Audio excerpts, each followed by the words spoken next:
Bonjour les amis, c'est encore votre humble serviteur. Les gars, les nouvelles du jour, c'est triste.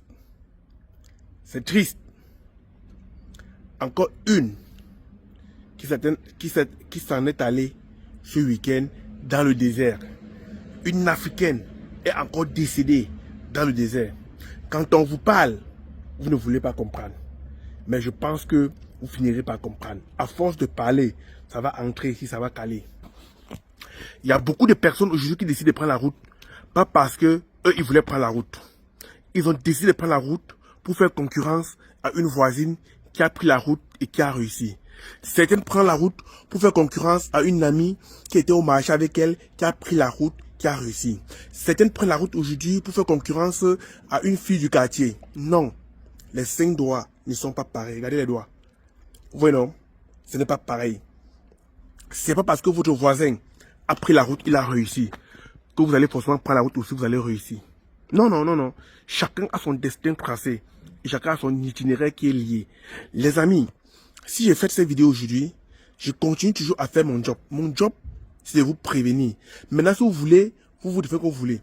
Qui a d'abord dit, il y a un chemin pour aller en Europe où on ne prend pas le désert. Pourquoi vous ne tentez pas la Mauritanie, vous entrez par le Maroc? Là-bas, il n'y a pas le désert. Là-bas, il n'y a pas le désert. Vous quittez le Mali. Quand vous quittez le Mali, vous prenez Mali, Mauritanie. Et de la Mauritanie, vous entrez directement au Maroc. Vous entrez dans la ville qu'on appelle Dakhla. La première ville marocaine, c'est Dakhla. Vous entrez à Dakhla. De Dakhla, vous continuez à Lyon. De Lyon, Agadir. Agadir, vous avez traversé tout le Maroc. Pourquoi vous passez par le désert? Vous allez me dire que non, pour traverser par là-bas, c'est la frontière terrestre, il faut le visa. Oui, même là-bas, si vous voulez savoir comment traverser de la Mauritanie pour le Maroc sans visa, écrivez-moi inbox. Je ne peux pas parler ça dans une vidéo parce que on peut dire que j'encourage l'immigration clandestine. Mais écrivez-moi inbox. Comment arriver au Maroc, en Algérie, sans passer par le désert du Niger? Je vais vous donner les détails inbox. C'est possible. C'est possible d'entrer, de passer par la Mauritanie jusqu'à au Maroc sans passer par le désert. C'est possible. Et d'entrer en Algérie sans passer par le désert. Après, maintenant, dès que vous êtes en Algérie, il y a le refoulement. Le refoulement, c'est au désert. Si vous tombez sur le refoulement, là, vous n'avez pas le choix. Vous allez choquer le désert. Là-bas, c'est 54 km à pied au refoulement. 54 km à pied. Comme les commandos dans l'armée. 54 km à pied pour retrouver Alger. Voilà. Donc, ma vidéo ce matin, c'est pour dire, arrêtez de prendre le désert. Il y a des chemins qu'on peut passer sans prendre le désert. Mais, pour passer dans ce chemin, il faut un peu perdre de temps, il faut avoir un peu d'argent. À l'époque, on payait 50 € pour traverser la frontière Mauritanie-Maroc. On payait 50 €, tu mettais dans l'enveloppe, tu donnais au guichet et on te faisait passer. C'était comme ça à l'époque. Maintenant, ça va peut-être changer. Mais il y a toujours des voies et moyens. Il y a toujours des voies et moyens. Mais ce que je vais vous dire ce matin, c'est que vous ne pouviez pas prendre la route de l'aventure par concurrence. Non, c'est impossible, les amis, c'est impossible. On ne peut pas prendre la route de l'aventure par concurrence. L'aventure est d'abord individuelle. Ce n'est pas collectif, c'est d'abord individuel. C'est-à-dire que tu te couches sur ton lit. Tu vas te sentir prêt psychologiquement et physiquement. Parce que c'est comme l'armée de terre, l'aventure. Donc, c'est-à-dire que quelqu'un qui a réussi à aller jusqu'au Maroc à pied, peut entrer dans l'armée, il a même un poste de commando. Parce que ce n'est pas facile, c'est la route, les gars. On va choquer. On choque et les balles perdues. Vous savez, le Sahara occidental aujourd'hui est pris par les islamistes. Donc il y avait les balles perdues là-bas qu'il faut choquer, les mines et tout ça qu'il faut traverser. Donc c'est Dieu qui va te garder jusqu'à l'arrivée. Donc, on ne peut pas aller aujourd'hui, on décide de prendre l'aventure parce que telle personne a pris l'aventure, non.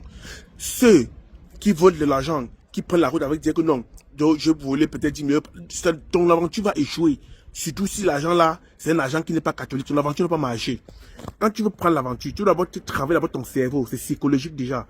Quand tu as déjà réussi à travailler psychologiquement, maintenant, tu te prépares aussi un peu financièrement parlant et un peu moralement parlant.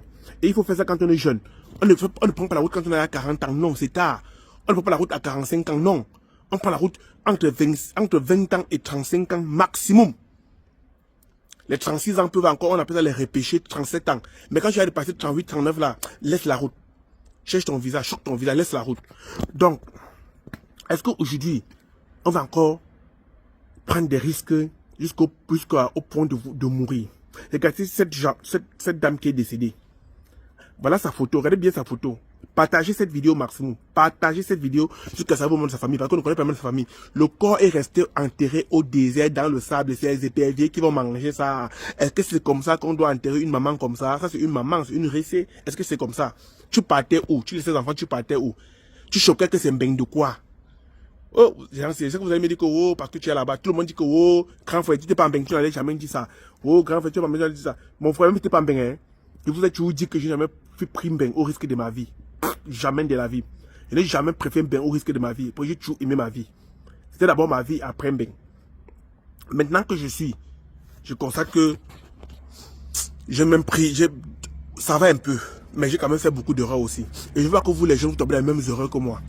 Donc, si vous identifiez cette femme, partagez cette vidéo au maximum, que sa famille puisse voir la vidéo et on fait son deuil au pays. Donc, le deuil, c'est son corps, parce que là où tu meurs là, on fait le sable comme ça là, vous voyez, on fait le sable, vous voyez, on fait le sable comme ça là, on te met au sol. C'est comme ça et c'était fini. Il n'y a pas de deuil, on ne tape pas de balles, il n'y a rien. Donc la famille maintenant pleure, le deuil c'est encore au pays. Et l'inhumation, c'est comme ça, il n'y a pas de débat dans ça. Voilà, est-ce que vous accepterez mourir comme ça? Est-ce que vous accepterez mourir comme ça? Quand vous enterrez comme on enterre un chien rageux, les chop die de chiens là, quand on enterre une chèvre ou un mouton au désert. Hein? Donc, partagez la vidéo au maximum pour que sa famille puisse savoir qu'elle n'est plus là, qu'elle est décédée. Et maintenant, ceux qui veulent à tout prix éviter le désert, toi qui as ma vidéo, tu veux passer par le désert et tu veux aller en aventure, écris-moi inbox. Je vais te donner l'itinéraire du Cameroun jusqu'au Maroc sans passer par le désert. Il faut juste avoir la patience. C'était votre humble serviteur, le sergent sous-officier AF237 Buzz. Like, partage, abonne-toi, clique sur la cloche de notification pour ne rater aucune de mes vidéos.